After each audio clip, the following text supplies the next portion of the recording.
Anika has gone over to the Bruins house to visit with Gregory, and they've decided they're gonna head down to the bar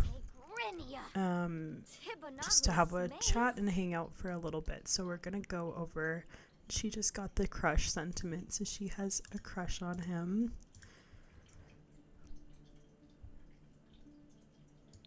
So we will go with them down to the bar and see where things go. We are at the Medieval Tavern and Inn. This lot was created by Boston NA, and this lot is just down the road from them, maybe a 10 to 15 minute walk. Maya. Oh, Neve. Shrungo. And Kira? Oh, Narva. Amiva. So I just got this pop-up that throughout the conversation, Anika got the impression that Gregory finds her unattractive, making her feel a little discouraged. So that is unfortunate. But you know, in these times, people didn't always marry for love. I think serfs did a little bit more than like people of higher class, because most of those marriages were for political reasons. But if this is supposed to be like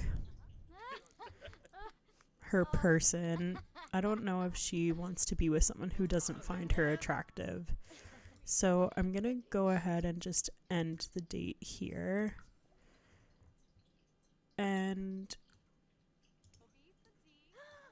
we will try to find maybe somebody else for her. So as she's running home here, I think she's kind of reflecting on how that date went and how like he didn't even wait for her to walk home together, and it's kind of being one-sided for her. And I think she definitely still has feelings for him, but I think she's maybe rethinking that a little bit.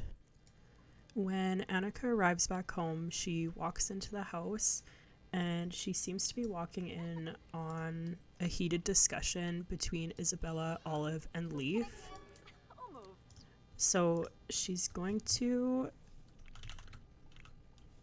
ask Leaf what's going on, and he's going to tell her that while she was out, one of the king's men came by to tell them that Olive has been asked to marry Gregory because there haven't been many babies in the town and they are worried about the slowing population.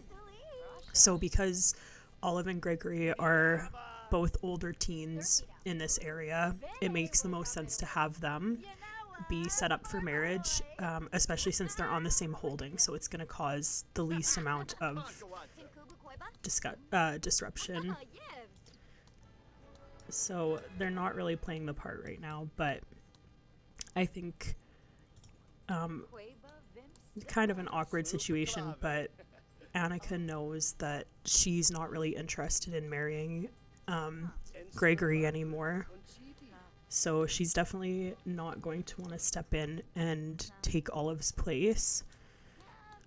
I think Olive, she like really takes after her mom.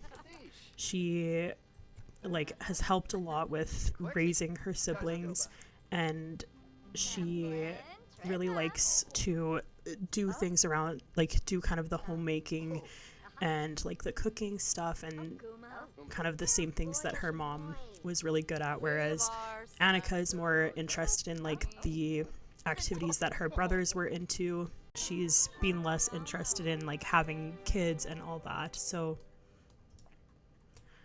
the only issue that Olive is going to have with it is that she has her romance with Beau. So we'll have to go see him and tell him what's happened and see if he's gonna have anything to say about it. The family is up and they've done most of the chores for the day.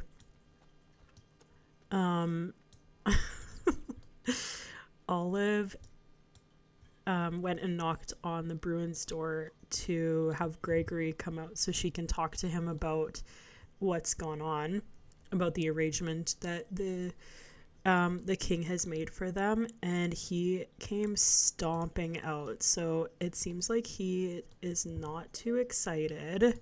So she's gonna come and just confirm that they are having a marriage of convenience.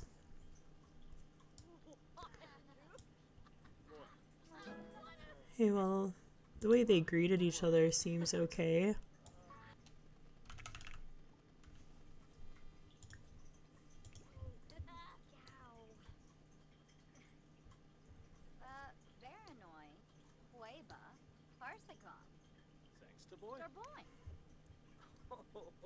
Alright, so he's agreed to it. I guess they kind of realize it's their duty and they don't really have a choice. So I think we will do the wedding for that tomorrow. Actually, tomorrow is harvest day, so we might just do this today.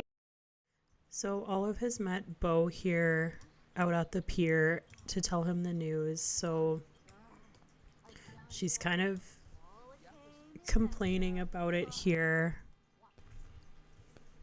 I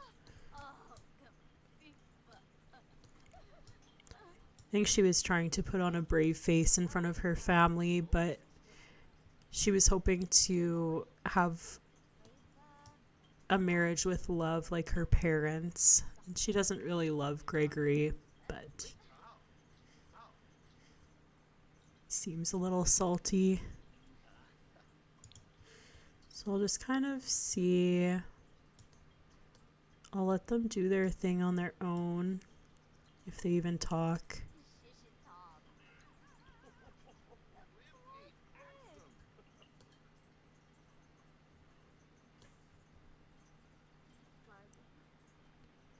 I think that Beau would be saying, you know, like he understands that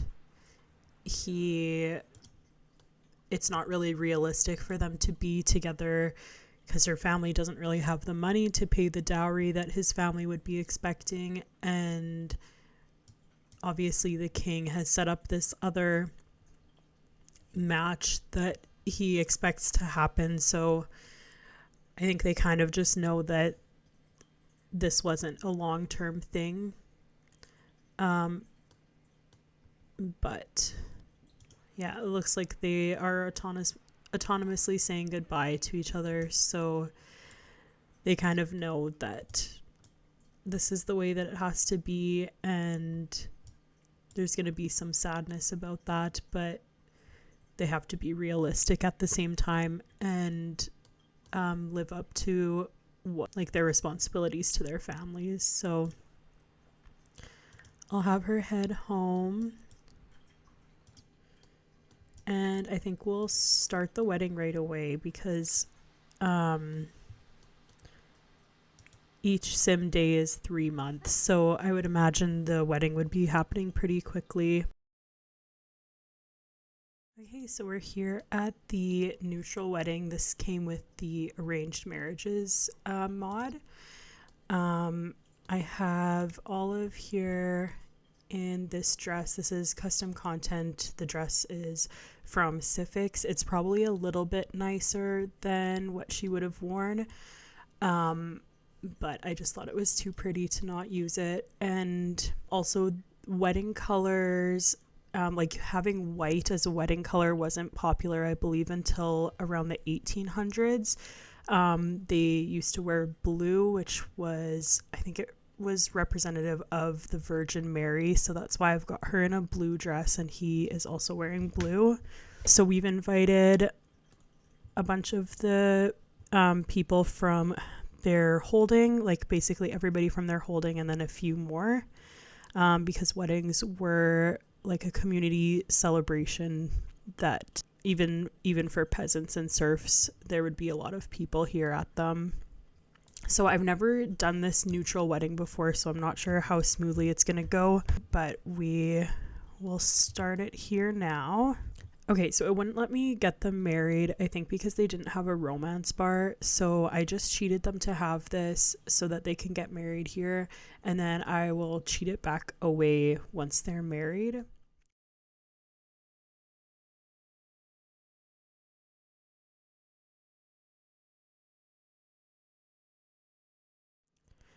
Okay, so let's send down. Let's just have them go get married. Weddings can be pretty glitchy in The Sims.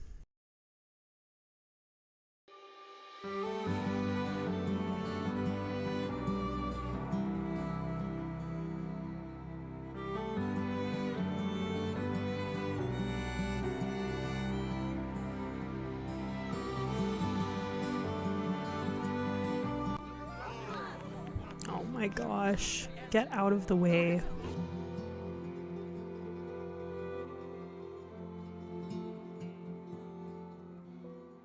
Like, imagine if somebody actually did this at your wedding. If everyone was just up and walking around and chatting.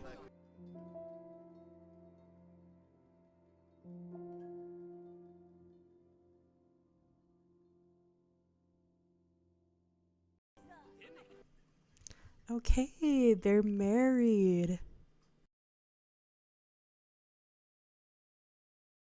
I decided to move Olive into their household because if Gregory had moved in with us, then we wouldn't have had the household space for a pregnancy because the maximum number of Sims in a household is 8. So that's why she is here with them. And then also because that marriage was set up by the king, according to the rules, we don't have to pay a dowry, so we don't have to worry about that. I'm just gonna have these two. Where did she go? Aw, she's mourning her dad. With MCC, I have it turned on that they can like woohoo without a romance bar, so that's why they're able to do this. Oh, there must be an animal in the shed, but we can just go inside.